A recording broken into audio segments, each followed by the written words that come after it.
Title చూసి ఎక్కడికో వెళ్ళిపోకండి. ఇది ఎవరికీ తెలియని ఒక ఇంట్రెస్టింగ్ స్టోరీ. తెలుసుకోవాలని యమ తొందరగా ఉన్నట్లున్నారు. నిజానికి అఖిల్ పుట్టింది అమెరికాలో పుట్టబోయేది ఆడ మగ అనేది ముందే చెప్తారు. అక్కడ హాస్పిటల్ వారు చెప్పడం కానీ పేషెంట్స్ అడిగినా కానీ ఎటువంటి నేరం కాదు. అమెరికాలో అమలకి స్కానింగ్ చేశారు. అమలకి స్కానింగ్ లో కడుపులో ఉన్నది ఆడపిల్లని అన్నారట. ఆ న్యూస్ విన్నప్పుడు ఇక నాగార్జున చాలా హ్యాపీగా ఉన్నాడట. పుట్టబోయేది మహారాణి అని భావించిన నాగార్జున అన్ని అరేంజ్మెంట్స్ చేశాడట. కొత్త డ్రెస్లు, బేబీ గర్ల్ కి కావాల్సిన అన్ని కొని ఉంచాడట. అంతేకాదు నిఖిత అని ఒక పేరు కూడా సెలెక్ట్ చేసి పెట్టాడు. ఇంకో పెద్ద విషయం ఏంటంటే నిఖిత పేరు మీద ఇండియాకి ఒక టికెట్ కూడా బుక్ చేశాడట. ఇక డెలివరీ రోజున బాబు పుట్టాడని తెలిసి నాగ్ స్టన్ అయ్యాడట. అది అసలు విషయం. ఇది అఖిల్ విషయంలో మర్చిపోలేని సంఘటనగా నాగార్జున ఒక ఇంటర్వ్యూలో నవ్వుతూ సరదాగా వెల్లడించాడు.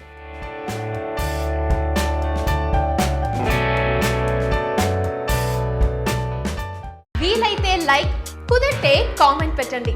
ఇలాంటి ఇంట్రెస్టింగ్ బ్రేకింగ్ బిగ్ న్యూస్ మాకు తెలిసిన వెంటనే మీకు తెలియజేస్తాం. దీనికి మీరు చేయవలసిందల్లా ఇక్కడ కనిపిస్తున్న సబ్స్క్రైబ్ బటన్ ని నొక్కి సబ్స్క్రైబ్ అవ్వండి.